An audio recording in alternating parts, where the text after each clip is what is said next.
उत्तर प्रदेश में आंधी तूफान का कहर देखने को मिला है। अब तक 70 लोगों की जान जा चुकी है। 70 लोगों की, बड़ा आंकड़ा आपको बता रहा हूं, बड़ा आंकड़ा। प्रयागराज में सबसे ज्यादा 17 लोगों की मौत हुई है।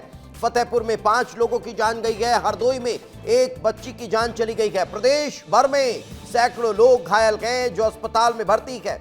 ये तस्वीर देखिए बरेली की। इन तस्वीरों को देखकर आप अंदाजा लगा सकते हैं कि उस दौरान क्या मंजर रहा होगा। लोग ताश के पत्तों की तरह उड़ते हुए नजर आ रहे हैं। यह तस्वीर देख लीजिए। आपने अमूमन इससे पहले इस तरह की तस्वीर कभी देखी नहीं होगी।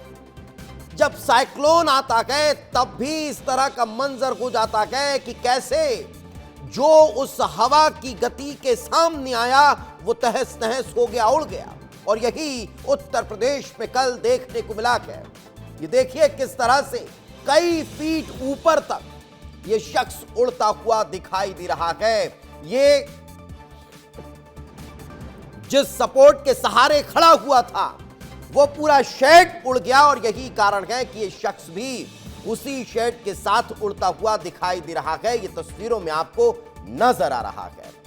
ये बरेली की तस्वीरें हैं जो हैरान करती है, परेशान करती है, चौंकाती है कि आखिर कैसे अचानक से उत्तर प्रदेश में मौसम बिगड़ा और तेज आंधी तूफान ने पूरे प्रदेश में हाहाकार मचा दिया।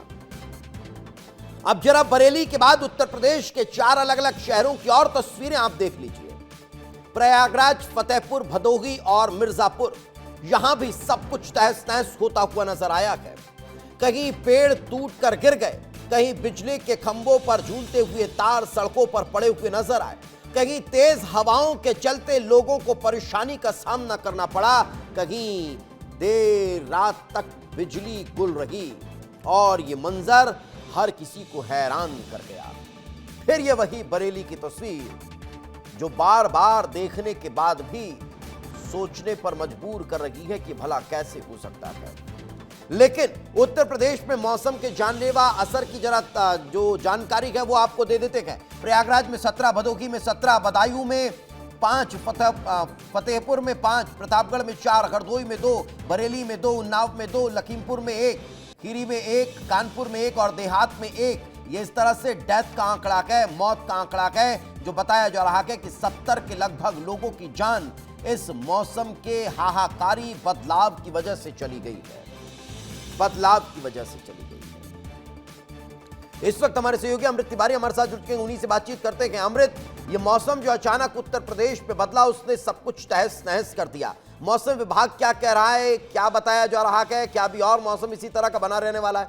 अमृत जी देखिए, मौसम विभाग की तरफ से पहले ही चेतावनी दी गई थी और आगे भी ये चेतावनी है कि जिस तरह से मौसम का मिजाज है वो अल नीनो इफेक्ट लेता जा रहा है और आगामी दिनों में भी आंधी तूफान और बारिश की मौसम विभाग ने आशंका जताई है। और खास तौर पे जो किसान हैं उनके लिए अलर्ट पहले से जारी किया गया है ताकि वो अपनी फसलों से लेकर के, चूंकि कटाई का सीजन खत्म हो गया लेकिन बहुत सारी जगहों पे कटाई चल रही है, इसलिए उनको पहले से ही इत्तला कर दिया गया है। और खासतौर पे जो प्रभावित राज्य है उसमें सबसे ज्यादा जो असर है वो उत्तर प्रदेश, मध्य प्रदेश, राजस्थान, इन इलाकों में सबसे ज्यादा प्रभावित रहने वाला है क्योंकि यहाँ पे हीट वेव जो है उसकी भी चेतावनी दी गई है। आपको बता दें कई इलाकों में तापमान को 45 डिग्री सेल्सियस से अधिक रहने की बात कही गई है। इसमें अगर देखा जाए तो मध्य प्रदेश में कई इलाके हैं जिसमें जो 45 डिग्री सेल्सियस से ऊपर रहने वाले हैं।